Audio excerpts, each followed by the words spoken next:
Bonjour Marion Sigaud, merci de nous recevoir pour cette interview. Aujourd'hui, on va parler de la pédocriminalité avant la Révolution française et de ce qu'elle est devenue par la suite. Ce qu'elle est restée par la suite. Ce qu'elle est restée par la suite. Ce qu'elle est restée par la suite. Alors, comment était organisée la pédocriminalité avant la Révolution? Avant la Révolution. Alors, ce que j'ai découvert, parce que personne ne s'était jamais penché sur le problème avant moi, je le sais parce que j'ai passé 2 ans d'études à éplucher les archives de l'assistance publique. Donc, l'assistance publique, ce sont les enfants perdus, les enfants trouvés, les enfants... Bon, c'est là que ça se passe. Et j'ai cherché, je n'ai trouvé aucune étude sur le sujet. Donc, j'ai ouvert, on peut dire, le sujet par une recherche. Alors, qu'est-ce qui s'est passé? Je savais, parce que j'avais lu sur le sujet, qu'en 1750, c'est-à-dire la moitié du règne, en gros, de Louis XV, la police avait enlevé des enfants dans les rues. Il y avait eu des émeutes extrêmement graves, il y avait eu un procès, il y avait eu des condamnations à mort, enfin ça a été une grosse affaire. Et j'ai soupçonné, sans avoir le moindre commencement de preuve, que ces enlèvements d'enfants pouvaient avoir comme raison un trafic pédocriminel. Bon, fausse piste, mais la vraie piste était derrière. C'est-à-dire que la police enlevait des enfants à cette époque-là pour envoyer dans les colonies, parce que les Lumières, le grand mouvement émancipateur que tout le monde admire, avaient compris que le trafic de nègres devenait beaucoup trop cher, c'est-à-dire que les nègres, alors je dis les nègres, c'est comme ça qu'on disait à l'époque, c'est pas du mépris de ma part, c'est comme ça qu'on disait à l'époque, donc je reprends les termes de l'époque, les nègres devenaient de plus en plus chers à acquérir, et pour régler le problème de la main-d'œuvre à bas prix dans les colonies, parce que c'était ça dont il s'agissait, on a eu l'idée de dire il n'y a qu'à prendre les enfants des hôpitaux, on va remplacer les nègres dans les colonies par les enfants des hôpitaux. Les enfants des hôpitaux sont des enfants sans parents, sans famille. Bon. Donc, les enlèvements d'enfants qui ont eu lieu en 1750, c'était vraisemblablement pour remplacer les nègres dans les colonies. Donc ça n'était pas pour alimenter un réseau pédocriminel. Mais moi, j'avais l'intuition qu'il se passait quelque chose quand même. Oui. Donc, pour recontextualiser, oui. Avant la Révolution française, oui. Il y avait déjà des hôpitaux en France. Alors, c'est pas les hôpitaux, c'est l'hôpital général, c'est ce que je vais expliquer. Je savais qu'il y avait eu des émeutes et des enfants enlevés. Et j'ai cherché, quand j'ai fait mes études d'histoire, quand j'ai préparé un mémoire de maîtrise, on dit Master 1 maintenant, sur cette période-là, j'ai eu l'intuition qu'un monsieur qui s'appelait Damien, qui avait attaqué le roi et qui avait été abominablement mis à mort, aurait pu avoir des raisons personnelles d'attaquer le roi, dont on disait qu'il aimait bien les petites filles. Donc j'ai cherché, j'ai appris, parce que j'étais à la faculté pour ça, qu'il y avait des archives de l'assistance publique dans lesquelles tous les enfants ramassés étaient répertoriés. J'ai commencé à ouvrir des gros registres qui étaient les registres d'entrée et sortie des enfants à l'hôpital général, dont je vais raconter la jeunesse dans une seconde, et j'ai cherché là la fille éventuellement de ce fameux Damien, qui aurait été enlevé. Enfin, dans un de ses interrogatoires, il est dit que sa fille aurait été enlevée et que moi j'avais dit, bon, si sa fille a été enlevée en 1750, ça peut être la raison pour laquelle il aurait attaqué le roi. Donc j'ai commencé à regarder ce qui se passait dans les registres de l'hôpital général. Et c'est là que j'ai découvert le poteau rose. Alors, le poteau rose, c'est quoi? Qu'est-ce que c'est que l'hôpital général?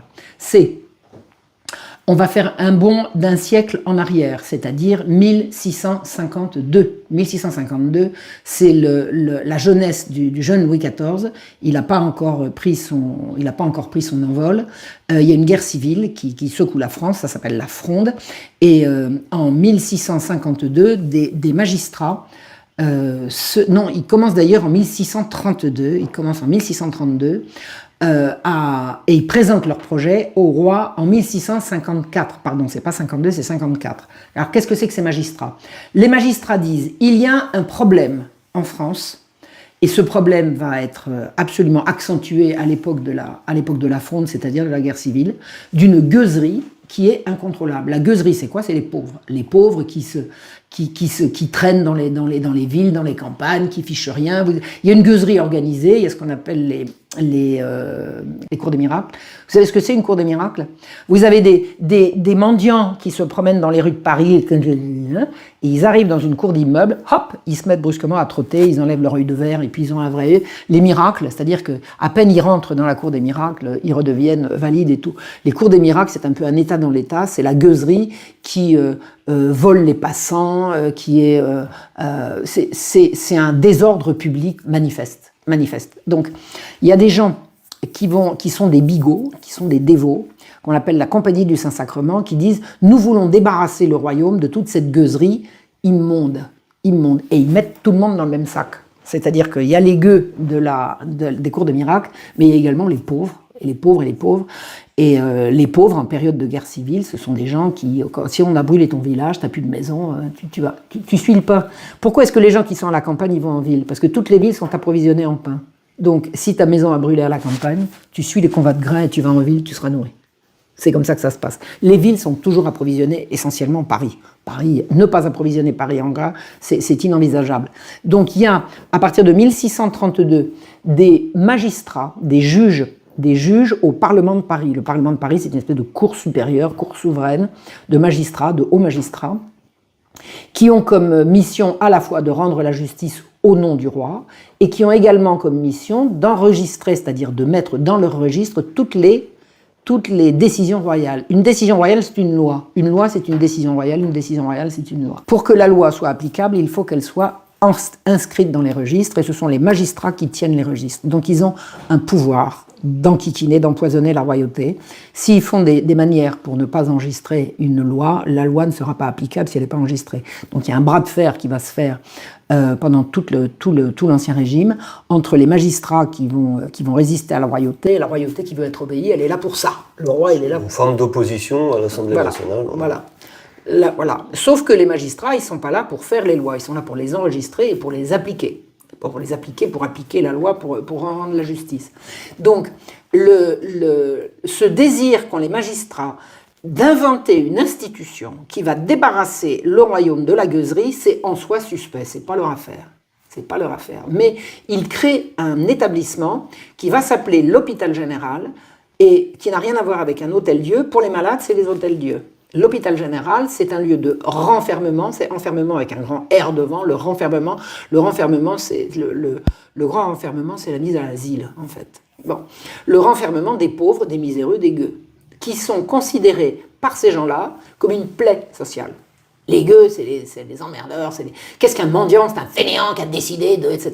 Ces gens n'ont absolument aucune espèce de compassion pour le malheur, c'est absolument étranger. Ce sont des gens qui sont, alors tout le monde est catholique dans la France de l'époque, mais ils sont régulièrement, ils trouvent que l'Église est trop gentille, que l'archevêque ne devrait pas faire comme ça, ce sont des donneurs de leçons, ils expliquent au roi ce qu'il faudrait qu'il fasse, ils expliquent au pape ce qu'il faudrait qu'il fasse, ce sont des emmerdeurs. C'est les complotistes de l'époque. Absolument, okay. Absolument, et c'est l'opposition de l'époque. Donc, ces magistrats, alors il n'y a pas que des magistrats, il y a également des bourgeois, des donneurs d'ordre. Ces magistrats, organisés en société secrète, ça s'appelle la Compagnie du Saint-Sacrement, ce sont des bigots, ce sont des gens qui disent que le pape n'est pas assez catholique, que l'archevêque est trop laxiste, mais nous, on va vous montrer la rigueur des mœurs, la dureté, et la dureté vis-à-vis des pauvres. Donc, ils mettent 9 ans à rédiger les statuts de ce qui sera l'hôpital général. Et 1654 ou 6, le projet est prêt, la guerre civile est terminée. La France a besoin d'être apaisée, parce que la Fronde, ça a été une horreur. La Fronde, on raconte que la Fronde, c'était des troupes qui traversaient la campagne et qui se foutaient sur la gueule jusqu'à ce qu'ils aient tout détruit. Il paraît que pendant la Fronde, les armées en campagne, que ce soit les armées des nobles ou les armées du roi ou ceci ou cela, sur 40 km, il n'y avait plus rien.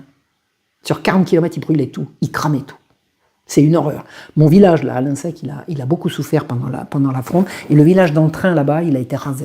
Pas rasé, mais incendié, quoi. Incendié. C'est épouvantable, la Fronde. Donc, au moment où le jeune Louis XIV arrive au pouvoir, les magistrats qui lui ont fait des misères pendant toute sa petite enfance et pendant toute la régence de sa maman, lui disent « Majesté, on a un projet pour renfermer les pauvres et résoudre le problème de la gueuserie. » Et Louis XIV dit s'il n'y a que ça pour les calmer. Hein. Ils demandent de s'occuper des pauvres, et ben ils signent. Et ils signent quoi?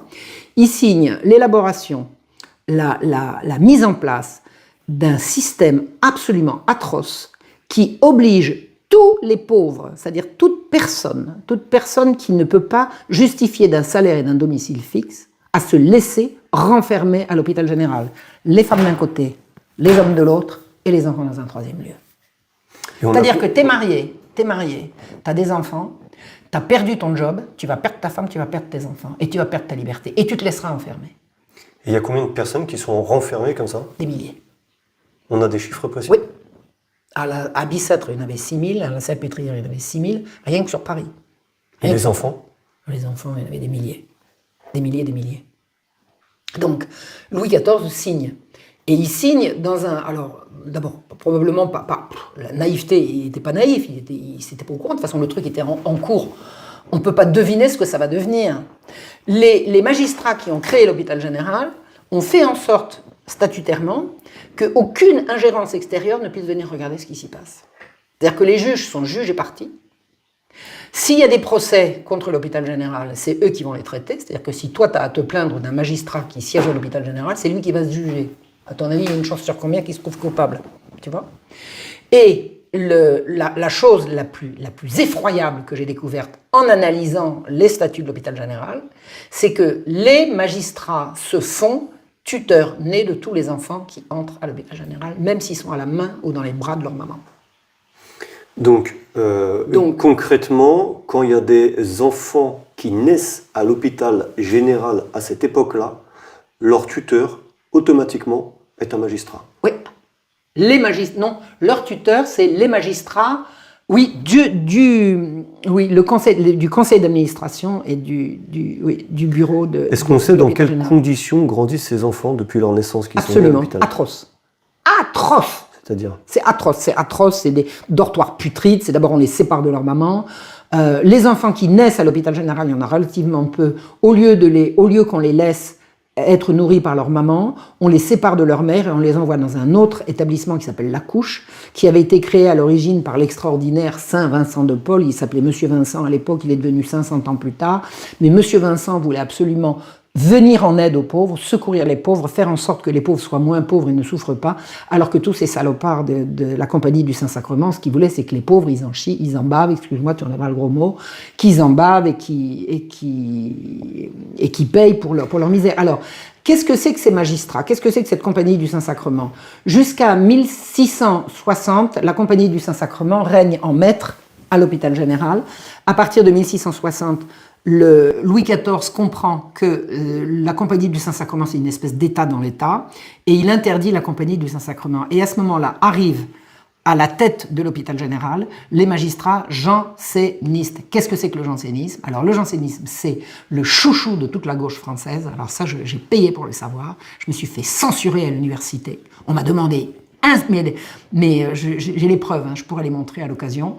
On m'a instamment prié d'arrêter de dire ce que je disais sur les jansénistes, alors que j'ai toutes les preuves. J'ai absolument toutes les preuves. Donc les jansénistes, ce sont des protestants qui ne disent pas qu'ils le sont. C'est-à-dire que c'est une forme de protestantisme qui n'a pas rompu avec Rome. Alors, qu'est-ce que c'est que le protestantisme? C'est une théologie, hein, qui est honorable comme n'importe quelle autre. Moi, je ne suis pas d'accord avec eux, mais admettons, je veux dire.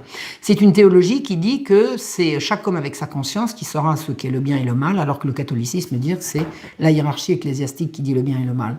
C'est-à-dire que le catholique se soumet à ce que dit le pape, alors que le protestant, il dit mais c'est ma conscience. Et puis ma conscience, je m'en arrange comme je veux. Et alors, à ce moment-là, tous les magistrats sont jansénistes? Non, il y a une minorité janséniste. Mais quel pouvoir elle a, cette minorité janséniste? Cette minorité janséniste, d'abord, elle dirige l'hôpital général et elle interdit que qui que ce soit vienne y regarder ce qui se passe. Donc on a les magistrats jansénistes de l'époque, qui sont une minorité des magistrats, mais qui dirigent et qui contrôlent l'hôpital général. Absolument. L'hôpital général et La Couche. Alors La Couche, elle a été créée par Monsieur Vincent, par Saint Vincent de Paul, par Vincent de Paul. J'ai du mal à dire saint à une époque où il n'est pas encore canonisé. Oui, mon minou. La Couche, c'est l'œuvre de Vincent de Paul qui consiste à trouver un asile pour les enfants abandonnés. Et pourquoi est-ce que les mères abandonnent leurs enfants? Je l'ai vérifié, je suis allée aux archives de Paris, retrouver les billets en papier accrochés aux langes des enfants abandonnés. Les mères qui abandonnent leurs enfants les abandonnent pour les sauver. Elles ne s'en débarrassent pas. Pour les sauver de quoi? De la famine. D'accord. Alors, parce qu'elles ne peuvent plus les élever. Elles ne peuvent plus les élever. Une femme qui n'a pas un mari pour la nourrir, qui a perdu son mari ou dont le mari fait défaut, si elle a un petit enfant, et qu'elle est obligée de travailler, si elle travaille, comment elle fait? Donc, ce sont des abandons de mères qui confient leur enfant à l'institution. Et M. Vincent avait fait en sorte que ces enfants soient nourris. Il avait inventé un système de nourrice. Enfin, et à la mort de M. Vincent, l'hôpital général a mis la main dessus et c'est l'horreur. C'est l'horreur. Alors, combien de temps va durer ce système? Et à l'époque où... Jusqu'à la Révolution. Alors, voilà, alors justement, combien de temps va durer ce système? Et à l'époque où il n'y a pas de réseaux sociaux, pas de téléphone, pas de chaîne d'information, comment le peuple prend conscience, est au courant de ce qui se passe à l'hôpital général avec les enfants? L'hôpital général était à Paris, il y avait Bicêtre, au Kremlin Bicêtre, voilà, pour les hommes, et la Salpêtrière à Paris, à côté de l'actuel... alors c'est l'hôpital général, la Salpêtrière, elle est toujours à cet endroit-là, mais c'était plus grand à l'époque, à la place de la gare d'Austerlitz. Donc la Salpêtrière était à l'orée de Paris. Par exemple, des enfants qui arrivaient d'Auxerre, on mettait des enfants d'Auxerre sur des barges qui arrivaient jusqu'à Paris, jusqu'à la Seine, et là, ils passaient directement de la barge à l'hôpital général sans passer par l'octroi, c'est-à-dire sans passer par le contrôle. Et une fois qu'ils étaient là-dedans, j'ai vérifié, je suis allé regarder les registres, en 3 mois, ils étaient morts. On peut savoir de quoi ils mouraient. Et puis, en quel honneur est-ce qu'une ville comme Auxerre va envoyer des enfants à Paris, alors qu'à Paris, on cherche des nourrices à la campagne? C'est pas du trafic d'enfants, c'est quoi, juste? C'est quoi? Bon, donc j'ai découvert tout ça. Alors, les magistrats sont tuteurs-nés de tous les enfants qui naissent ou qui entrent à l'hôpital général. Donc, les enfants qui naissent à l'hôpital général, on les sépare de leur mère et on les envoie à la couche. Et l'hôpital général, la Salpêtrière, était, tu vois la gare d'Austerlitz, là. Il y avait des nuits où les hurlements de douleur et de révolte des femmes de la Salpêtrière réveillaient Paris. Les hurlements de douleur, de révolte. Elles étaient tellement maltraitées, c'est une horreur, c'est concentrationnaire. C'est concentrationnaire. C'était des femmes qui étaient astreintes à des horaires épouvantables. Elles vivaient dans des conditions d'hygiène absolument atroces. Elles de l'injustice, des coups, des tortures. C'est atroce. C'est atroce. L'hôpital général, c'est vraiment étudier la vie quotidienne à l'hôpital général, c'est étudier la vie quotidienne d'un camp de concentration.